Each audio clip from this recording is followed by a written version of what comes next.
বাচ্য মানে এক কথায় যদি আমরা বলি হোয়াট ইজ মেন্ড বাই বাচ্য, আমরা বলতে পারি বাচন ভঙ্গি।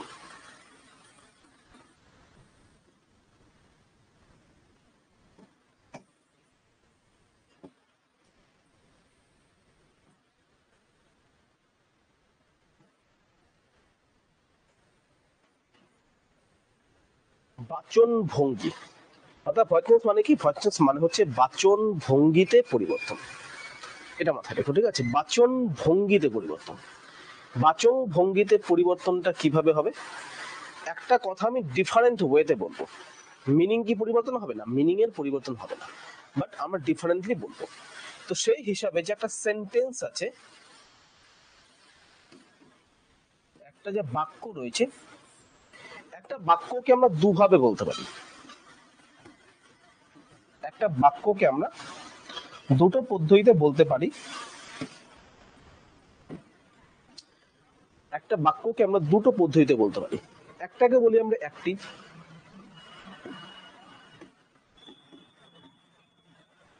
আর এটাকে বলতে পারি আমরা প্যাসিভ। একটা বাক্যকে আমরা দুটো পদ্ধতিতে বলতে পারি। একটাকে বলতে পারি আমরা অ্যাক্টিভ, আর এটাকে বলতে পারি আমরা হচ্ছে প্যাসিভ। ক্লিয়ার? অ্যাক্টিভ এবং প্যাসিভ। ক্লিয়ার? অ্যাক্টিভ বলতে কোনটা বোঝাই? অ্যাক্টিভ বলতে আমরা কি বুঝি? কে বলতে পারবে অ্যাক্টিভ? অ্যাক্টিভ সেন্টেন্স বলতে আমরা কি বুঝি? অ্যাক্টিভ বাক্য বলতে আমরা কি বুঝি? অ্যাক্টিভ বাক্য বলতে আমরা কি বুঝি? কে বলতে পারবে? Anybody? What is meant by active বাক্য? অ্যাক্টিভ বাক্য বলতে একটি বাক্য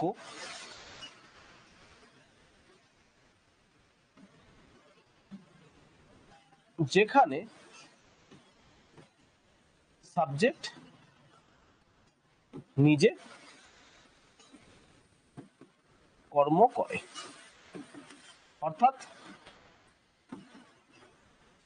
সাবজেক্ট এখানে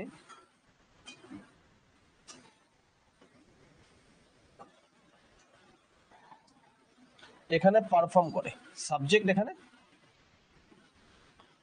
পারফর্ম করে, সাবজেক্ট এখানে পারফর্ম করে। ঠিক আছে? একটি বাক্য যেখানে সাবজেক্ট নিজে কর্ম করে, যেমন এক্সাম্পল হিসেবে দিতে পারি আমরা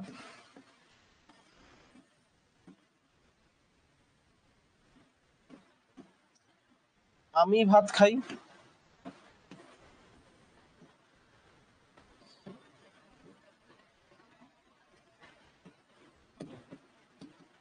তারা মাঠে ক্রিকেট খেলছে, তারা মাঠে ক্রিকেট খেলছে। ঠিক আছে? আমরা দৌড়াদৌড়ি করছি,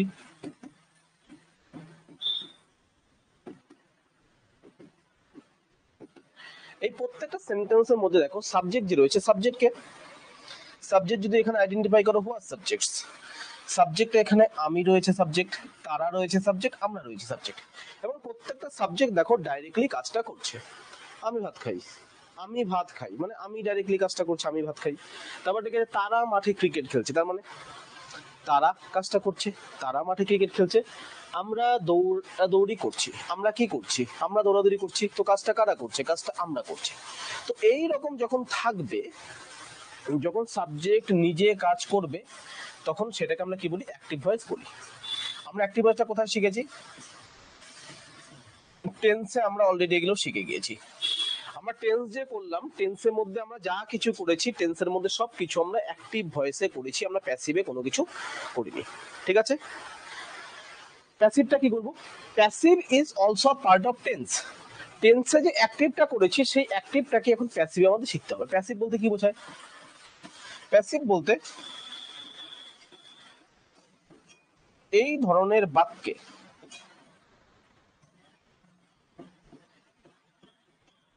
সাবজেক্ট নিজে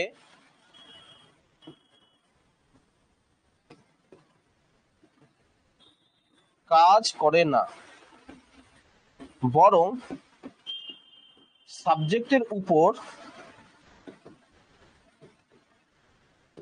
সাবজেক্টের উপরে কাজ করা হয়, ঠিক আছে, সাবজেক্টের উপরে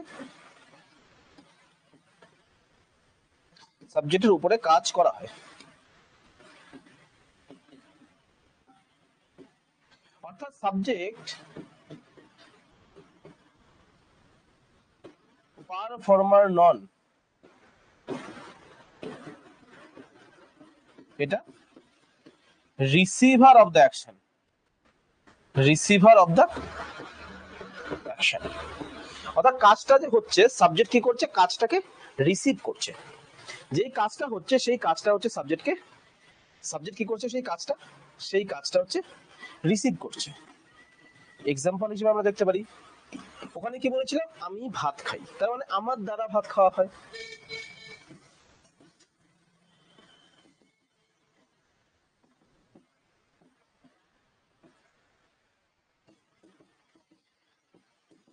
আমার দ্বারা ভাত খাওয়া হয়। 2 নম্বরটা কি বলছে, তাহারা মাঠে ক্রিকেট খেলছে, তাহাদের দ্বারা মাঠে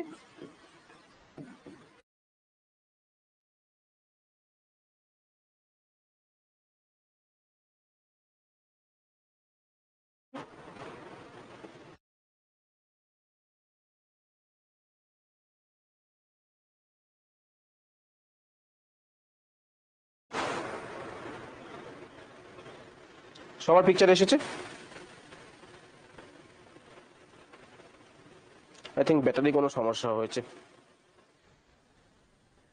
have to look for it.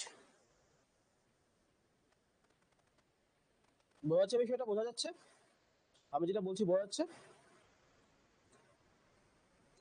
Yes, active করতে পারছো, প্যাসিভ করা পারছো, গুড। যেটা বলছি বোঝা যাচ্ছে কি? জিনিসটা বাংলাতে সর্বপ্রথম ফিল করার চেষ্টা করো, ঠিক আছে? দেখো, তারপর আরেকটা সেন্টেন্স আমি লিখেছিলাম, আমি দৌড়াদৌড়ি করছি।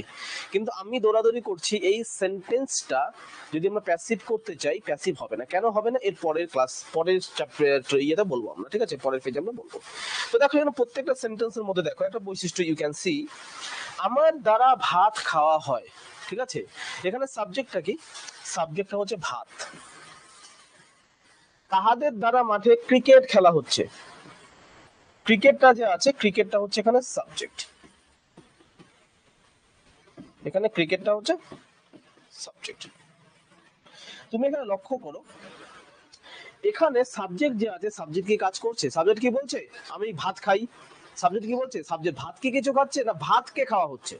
তো সাবজেক্টের উপরে কাজ করা হচ্ছে, মানে ভাতকে খাওয়া হয়, ভাতের উপরে কাজটা করা হচ্ছে, অর্থাৎ সাবজেক্ট কাজটা রিসিভ করছে।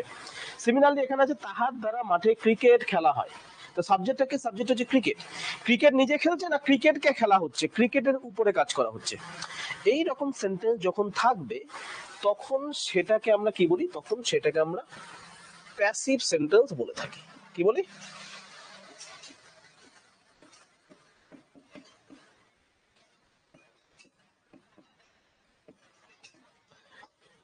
এইরকম সেন্টেন্সকে আমরা প্যাসিভ সেন্টেন্স বলে থাকি। ভয়েস টেন্সের মধ্যে আমরা কি শিখি? ভয়েস টেন্সের মধ্যে আমরা শিখি হচ্ছে এই অ্যাক্টিভ সেন্টেন্স যে আছে এটাকে প্যাসিভ কি করে করতে হয়, এবং একইভাবে প্যাসিভকে আমাদের অ্যাক্টিভ কিভাবে করতে হয়। এই প্রসেসটা আছে, এই প্রসেসটাকেই বলা হয় ভয়েস চেঞ্জ। এখন অ্যাক্টিভ প্যাসিভ কি? অ্যাকচুয়ালি অ্যাক্টিভ প্যাসিভ হচ্ছে টেন্সেরই একটা রূপ, টেন্সের একটা রূপ। এই টেন্স যে আছে, টেন্সকে আমরা দুভাগে প্রকাশ করতে পারি, দুভাবে। টেন্সের একটা রূপ হচ্ছে অ্যাক্টিভ, যেটা আমরা অলরেডি ডান, যেটা আমরা অলরেডি করে ফেলেছি, ওটা টেন্সের অ্যাক্টিভ রূপ করেছি। আমরা কি করেছি? অ্যাক্টিভ রূপ, অলরেডি ডান, টেন্সের অ্যাক্টিভ রূপটা আমরা করেছি। টেন্সের আরেকটা রূপ আছে, তার নাম হচ্ছে প্যাসিভ,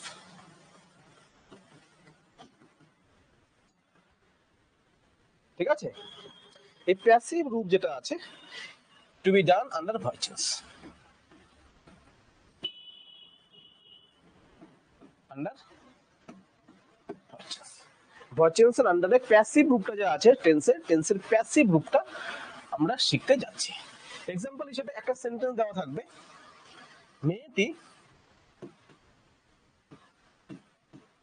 গান গাইতেছে, ঠিক আছে, একে বলা হলো এটাকে ভয়েস চেঞ্জ করো তুমি, তোমাকে বলা হয় এটা ভয়েস চেঞ্জ করো, তখন তুমি কি করবে? মেয়েটির দ্বারা গান গাওয়া হইতেছে, কি হবে? মেয়েটির দ্বারা গান গাওয়া হইতেছে।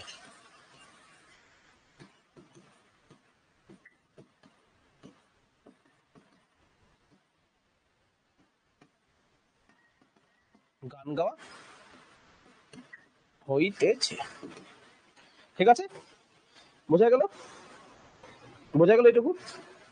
এটুকু সম্বন্ধে কারো কোনো ডাউট রয়েছে? This is just the introduction of voice change.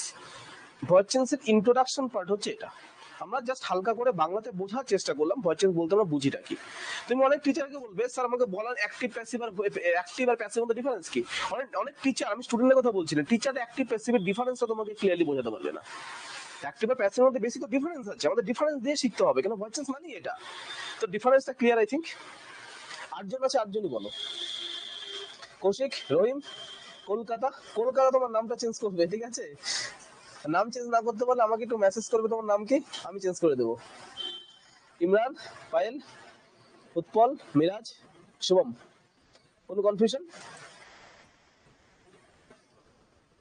কোনো কনফিউশন থাকার কথা না, কনফিউশন থাকলে আমি অবশ্যই সলভ করে দেবো। That is my responsibility, that is my duty. ওকে,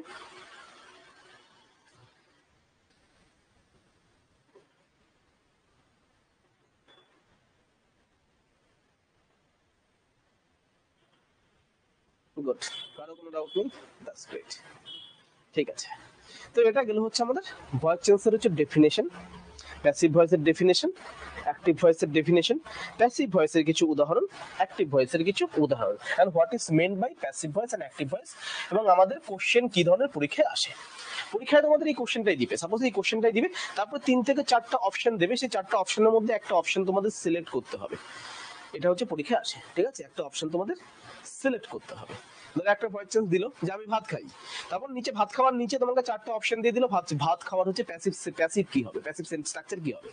তো 4টা অপশন দিল, তার মধ্যে যেটা কারেক্ট সেটা তোমার পরীক্ষা হলে সিলেক্ট করতে হবে। এটা তোমাদের পরীক্ষার মধ্যে আসে। এবং হচ্ছে এটা হচ্ছে আমাদের স্পোকেনের ক্ষেত্রে ব্যবহৃত হয়। স্পোকেনের ক্ষেত্রে কখন ব্যবহৃত হয়? স্পোকেনের ক্ষেত্রে অনেক সময় তুমি দেখবে যে আমরা জানি না কর্তাকে, ঠিক আছে, আমি জানি না কর্তাকে, বাট কাজটা হয়ে গেছে, সেই ক্ষেত্রে তুমি প্যাসিভ ভয়েস সেখানে ইউজ করতে পারবে। যেমন যদি বলো রাস্তাটা পরিষ্কার, মানে রাস্তাটা ঝাড় দেওয়া হয়ে গেছে, তার মানে কি the streets have been swept, রাস্তাটা ঝাড় দেওয়া হয়ে গেছে। তো এখানে আমরা জানি না কে ঝাড় দিয়েছে, মেবি সুইপার ঝাড় দিয়েছে বা আদার্স কেউ ঝাড় দিয়েছে, but we don't know exactly who is the person who swept the road at that particular point of time. You can use the passive sense. তো প্যাসিভ স্ট্রাকচার আমাদের এই ক্ষেত্রে ব্যবহার হতে পারে। যত প্র্যাকটিস করবে তত